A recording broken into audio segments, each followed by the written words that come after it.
Brian, good to meet you again. Thank you. It's great to be back here again.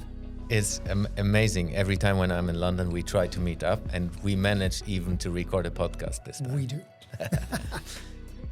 Let's maybe start off where we have ended last time. So about 2 years ago, we did a podcast recording, which was part of the Walk the Talk series, where we talked about climate change and resilience, and we did that in front of the Tower Bridge in London. Yeah.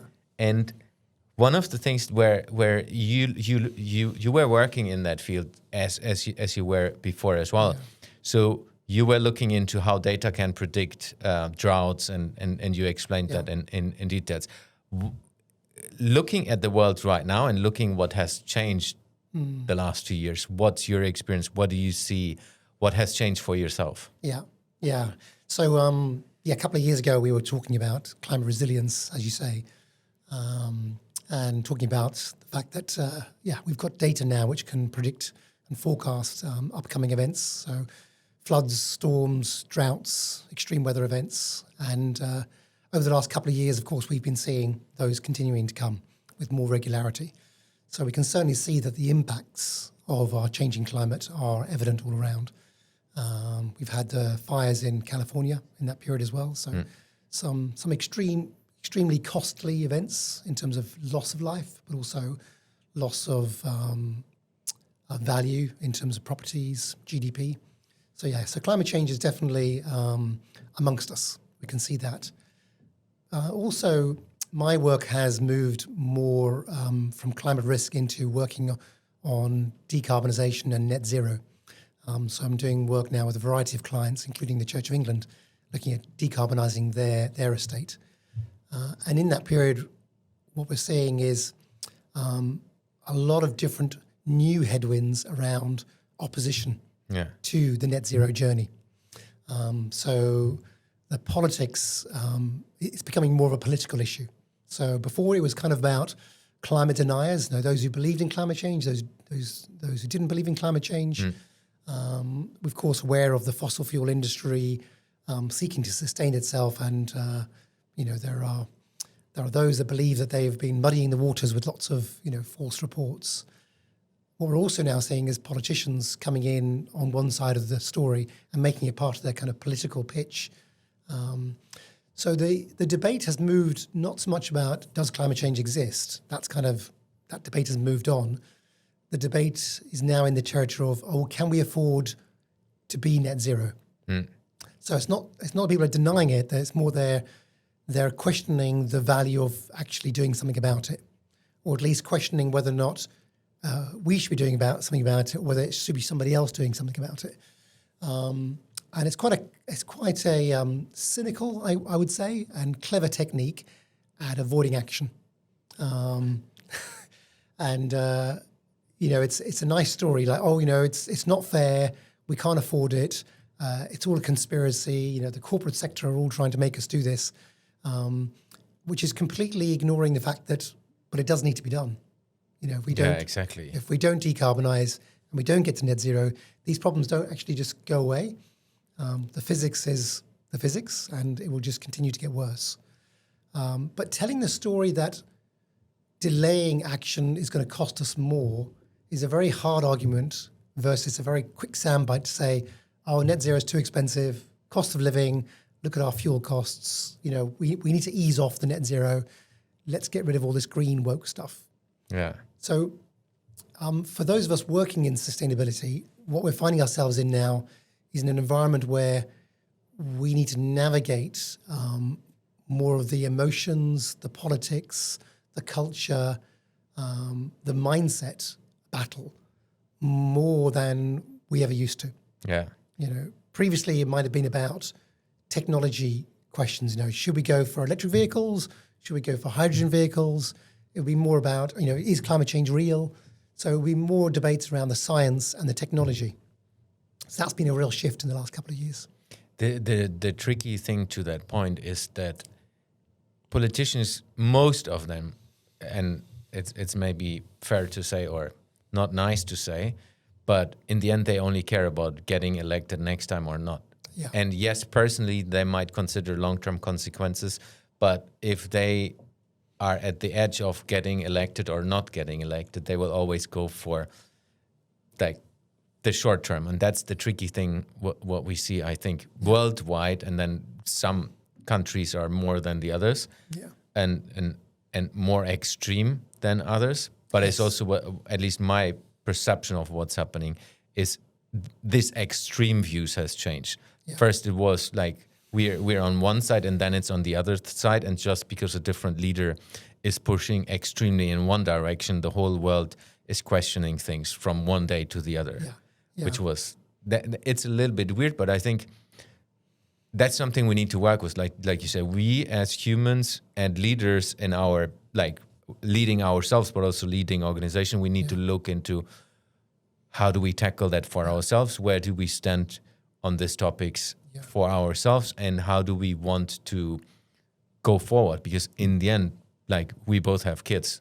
We want them to have a planet where they will survive, and their kids after will be not in a harmful environment in the same way. Very true. I think you're absolutely right that, you know, in this period, not only are we seeing this kind of shift, but we have this kind of sort of accelerated short-termism. Yeah. So, you know, social media means that, that the latest thing that's popped up that day is what gets all the attention, and everybody forgets about what was said.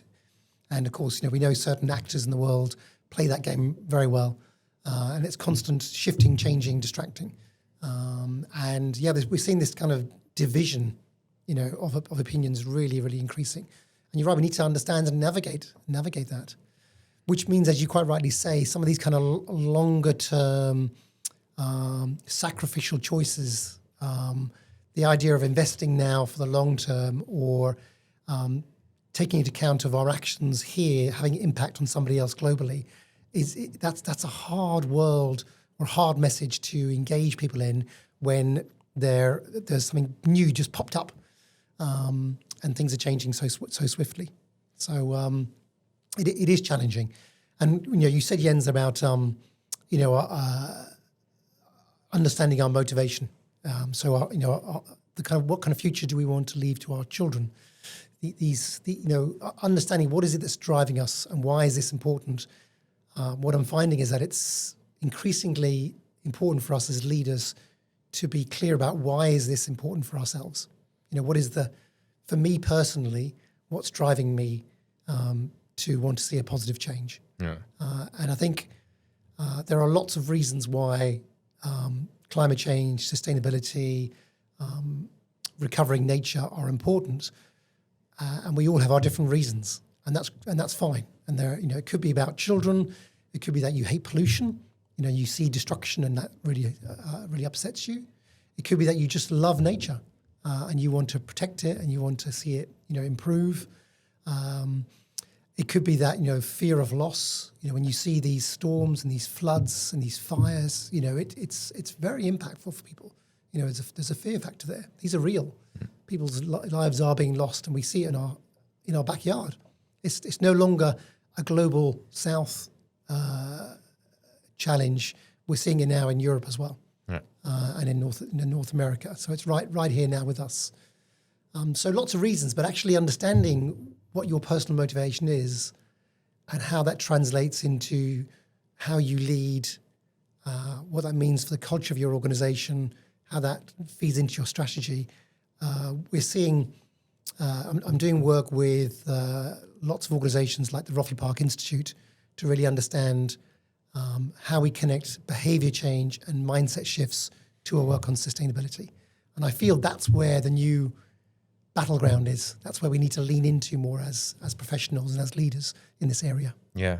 And I think to that is, one part is we need to understand it for ourselves, but then as well, that's how I see it. I see the opportunity with leading a business and in my case, even owning a business, that we can make the change in the world. So I have the possibility to change something towards the positive side. Yes.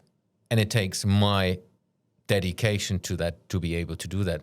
And to the way of understanding for myself that sometimes we need to step back and reflect. And that's at least what I see working with CEOs from around the world, not every CEO is taking that time to step back and look into what does it mean for the long term, because we are so pushed in delivering everyday business that we don't consider that. That's true.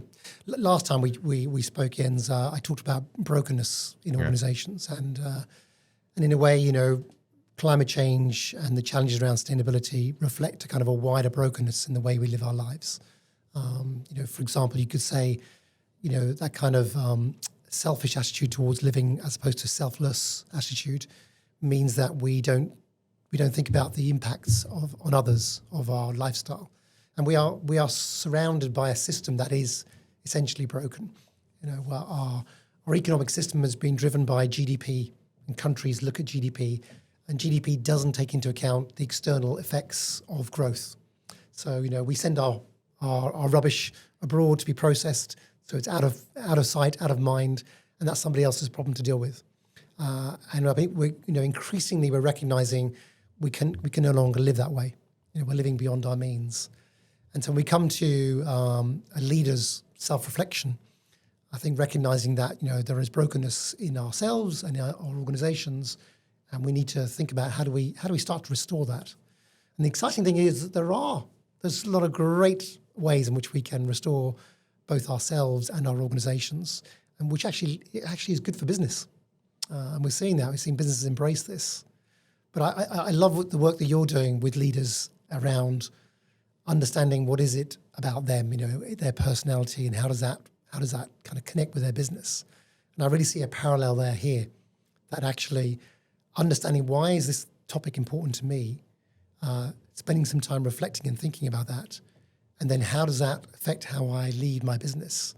I think that's an incredibly exciting and powerful place for us to kind of get alongside leaders and help them on that journey. Because the more you can be personally clear as to why this is important for you, the more authentic you'll be in front of your board of directors, in front of your staff, in front of your customers, and the more you can steer your organization to be an organization that's part of the solution, part of the restoration of this world, and not somebody that's exploiting. And that's what that will be attractive. Yeah, no, agree. I remember a couple of years back when you had this big white paper roll where you looked into, and you did time to reflect yourself for, I think, quite some time at that time. What is the driver for yourself? Yeah. So the driver for me comes from my faith. So this belief that we have a creator that's given us this precious planet. And actually, part of our purpose here on Earth that our creator is in charge, given us a responsibility for, is to be good stewards of this wonderful planet. But I also believe, you know, delving into kind of the teachings of the Bible and what Jesus demonstrated when he was on Earth goes beyond stewardship, which kind of talks about looking after what you have. It goes beyond that. It talks about actually being part of his restoring work. So as Christians, we believe that ultimately everything will be made new.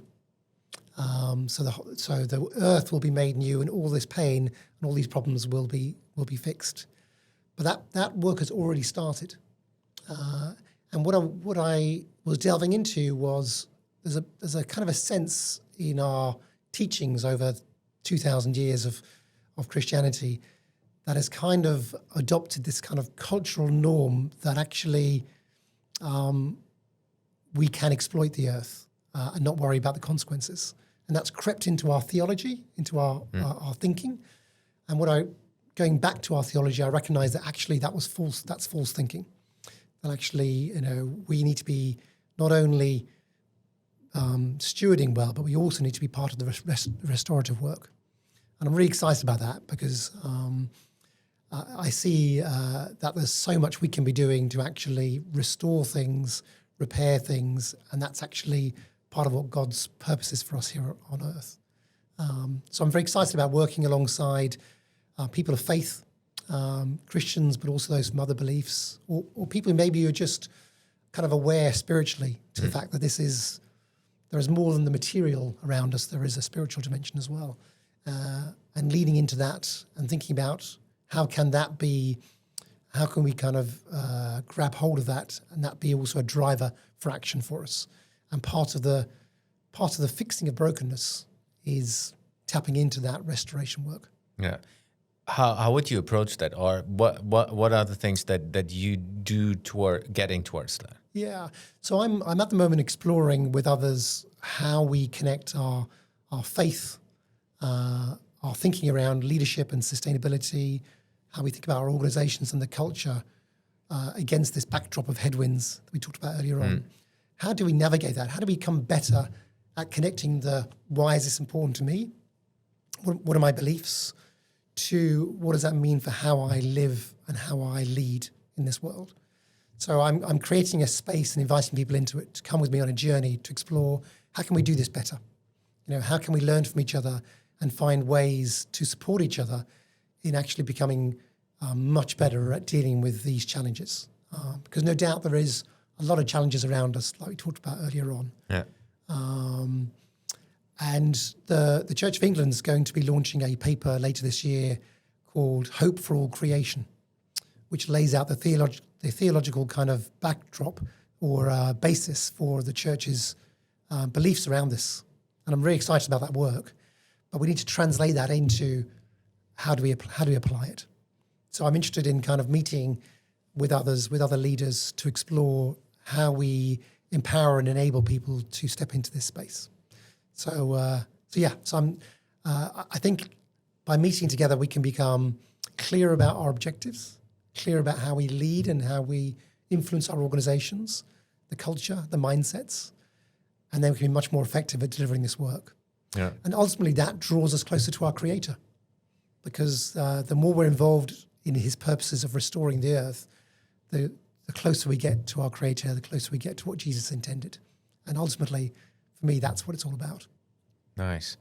What is interesting about that is, in the end, exploring together, being on the journey will help ourselves to find it out. Yeah. And it gives you a different perspective from other people. If you start, let's say, a discussion around where you go deeper into these topics and then explore this together, and then you get inspired by other people who are maybe one step ahead. Yeah. And with that, a movement is going to form, and people will start doing things which they might not have done before. Very true. I think what I've seen working with businesses. Just here in London, I spent a day with the management team of a major housing association, and I started the day asking people to draw a circle on a piece of paper, and write inside that circle all the things that were important to them. What they loved and valued about life. I got them to draw the circle in blue. And then on the screen, after I gave them some time to reflect on that and write down some things. And I think people would have written down things like, family, their neighborhood, nature, sports, all the things that we love and the joy of life. And then I showed them a picture of the blue planet, that beautiful shot from space of our beautiful, precious planet. And I said, everything inside your blue circle is contained within that planet. And then just pause and give people some moment to think about that. And it makes me emotional just talking about it, actually, because you realize that, everything that we love is sustained by that one blue planet. And if we don't look after that one blue planet, all the things we love are gonna go. And then we got into talking about sustainability for that organization. But I think what that does is that just sets people, their mind in the right place, thinking this work is really important. Yeah. Our work on sustainability really matters. It matters for eternity. And stopping and thinking about and reflecting on that, I think builds the steadfastness, the resilience to overcome the obstacles and the headwinds that we are going to increasingly face. And I think we do need to invest in ourselves to build that resilience, because actually things are just going to get harder, unfortunately. Climate change means that we are going to get more of these extreme weather events, all the things we talked about last time.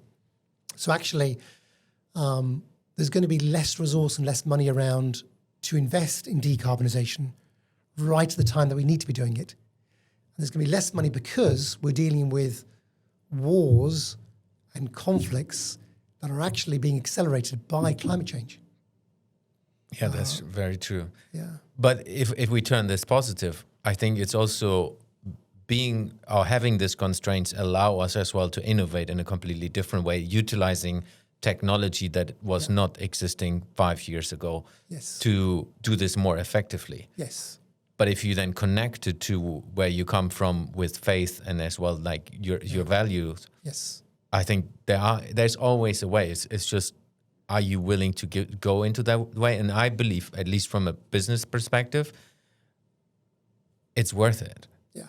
And it will pay back. Yeah. It's just you need to look into, will it pay back tomorrow, or will it be paying back in 2 weeks or 4 weeks from a horizon perspective? And then it's doing the right thing is often not paying back straight away. Yeah, very true. That's something we need to learn. We do. Yeah, and there's ways of blending these things together. Exactly.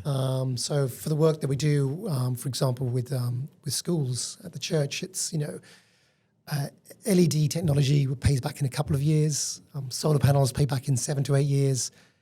A heat pump might take 40 to 50 years to pay back. Yeah. And the question is, can you blend these things together into a kind of a business proposition where, you do all three, and actually the payback is over 20, 30 years. Yeah. And create a fund that's going to be able to sustain that, rather than doing the quick wins now and then leaving the harder stuff till later. But it's great that you mentioned about technology, and I think the technology, for example, things like AI are fantastic tools to be able to help us to do our work well. But it does all come back to that exactly. But what is it that I want to do, and why do I want to do it? Exactly. So needing to be very clear about the reasons why and the importance of this, and then using those tools. Otherwise, those tools can just distract us and actually can lead us to more problems. Yeah. AI is both a wonderful tool, but also, sadly, it's also more of an accelerator of emissions. Yeah.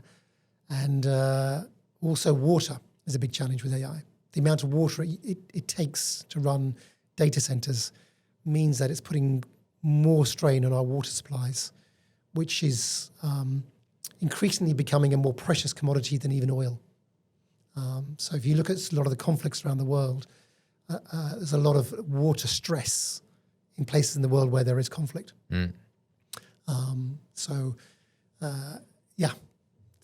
Technology is useful, but we need to know the reason for our why. If we look that back to your exploratory work, looking into how do you bring leaders around one table, where do you see this going? I see this growing into a kind of a movement of people connecting together, learning together, and creating, I guess, insights and tools that others can take hold of. And very practically, it could be kind of case studies or examples on how do you translate your personal why into a leadership style and mindset that you can use to drive change in your board and in your strategy. So what does that look like? Yeah. So telling stories, showing examples, bringing people to conversations to explore that. Practically, I think that's how this could look. So out of it, I would hope to see a body of work in terms of learning, case study stories, tools, and perhaps even an assessment methodology. I'm curious to know, is there a way in which we can measure and assess how good we are at, or how clear we are at understanding our why and our mindset? What does a purposeful, driven business look like? How would you measure that? Yeah, that's interesting. Yeah. What are the kind of indicators that would tell you as a leader that your organization is following a sustainable culture? What are the markers for an organization that has sustainability in its culture, not just in its strategy, not just in its sustainability reports, but also, how do you know is my organization actually adopting a more sustainable culture? What does that look like? How would I measure that? Yeah.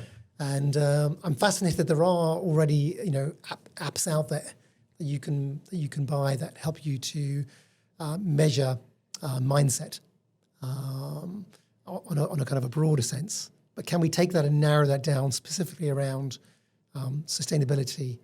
And I think that could be really, really interesting.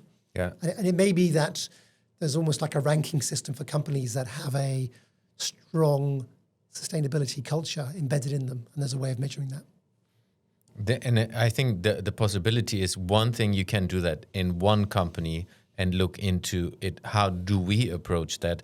But I think a bit what you said is you can bring other people around the table and say, maybe an industry or maybe completely not connected in industries. It can be private people, can be business people. And maybe even the mix is the beauty of it. Yes. But we look deeper into that. Yeah, definitely.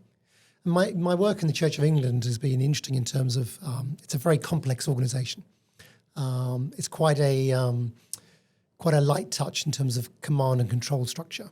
So a bit like a large corporate, sprawling corporate with branches in different countries, lots of different entities, independent, semi-independent, and that's real world. Yeah. And how do you build a culture of love for creation, care for creation in such a wide organisation? And there are people in the church who don't believe in climate change, who don't see creation care as being a key part of our mission and our objective. In the same way, in corporates, you'll have, of course, many people who are not on board with the sustainability goals of an organisation. Yeah. They don't see that as the reason for. So understanding how we engage people on that journey, considering the headwinds we talked about earlier on, where it's becoming very politicized, that is the context in which we're trying to do this. So for leaders, it's a pretty difficult context to be part of. So I think understanding how you engage in a culture and a culture shift in complex organizations is something which we definitely need to learn together and to understand together. So what are the different ways that people can reach out to you and connect to you to let's say there's a listener who says, hey, this sounds interesting, would love to connect and maybe be part of that? Yeah. I'm launching a website called forallcreation.org. So that's where I'm going to be inviting people into these conversations. So that's a place to go. Also, I'm available on email. So hello@briankilkelly.com. So I'd love to hear from people. Send me the email. Let's discuss. Let's share. Because we definitely need each other. We can't do this alone. It needs a community. Is there anything that we haven't talked about that we should talk about? I think my point at the beginning about the fact that our work on sustainability matters for eternity. That's something which I think it's something which we need to really think about. Recognizing that actually, these things matter. We have this precious earth, and we want it to be here. We want to protect it for ourselves now, but also for future generations. So all the work that we do on sustainability and climate change has eternal consequences. And that's something which I would encourage people to think about, to reflect about, because I believe the more we believe that for ourselves, the more it'll help us to maintain and sustain our work in this area. For the listeners, we will put all the connections to Brian into the show notes, and as well the previous episodes that we have recorded, so you can dive deeper into how Brian has worked with sustainability in different organizational contexts and look deeper into who Brian is as a person as well. Brian, thank you very much for being on the podcast, and it was a pleasure to meet you in person. Thank you.